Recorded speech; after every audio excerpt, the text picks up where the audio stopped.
নোয়াখালীতে নিত্য পণ্যের বাজার সম্পর্কে বিস্তারিত জানাতে যুক্ত হচ্ছেন সহকর্মী মাওলা সুজন।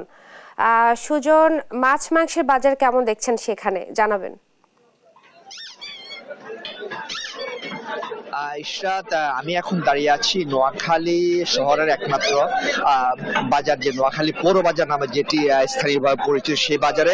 তা আপনি নিশ্চয়ই দেখতে পাচ্ছেন যে এই মুহূর্তে আমি যে গরু মাংসের বাজারে প্রবেশ করছি। এখানে ক্রেতাদের মোটামুটি একটা ভিড় লক্ষ্য করা গিয়েছে। তো আজকে সকাল থেকে দেখা গিয়েছে যে এই গরু বাজারে প্রতি কেজি গরুর মাংস বিক্রি হচ্ছে 750 টাকা কেজি করে। অপরদিকে খাসির মাংস বিক্রি হচ্ছে 1000 থেকে 1100 টাকা কেজি দরে।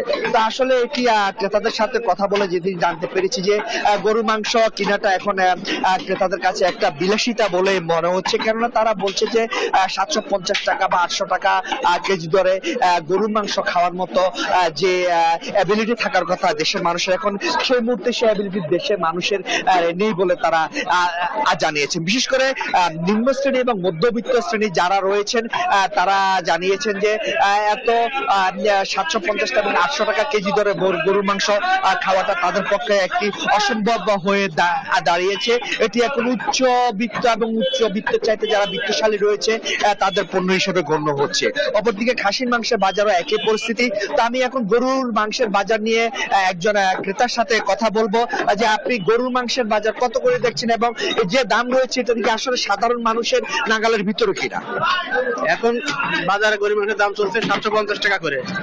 যদিও সাধারণ মানুষের একটু কষ্ট হয়, তারপরে একটু স্বর্ণ পর্যায়ে আছে বলে মনে হচ্ছে আমার কাছে। বাজার মনিটরিং ব্যাপারে প্রশাসনের কাছে কোনো দাবি রয়েছে কিনা? অবশ্যই দাবি আছে, কারণ আপনাদের মিডিয়া দেখলে অনেক সময় স্বাভাবিক হয়, আবার আপনার চলে গেলে আবার অস্বাভাবিক পর্যায়ে চলে যায়। তবুও ইদানিং মোটামুটি আগের তুলনায় একটু মিডিয়াটা অনেক ভালো মনে হচ্ছে আমাদের কাছে।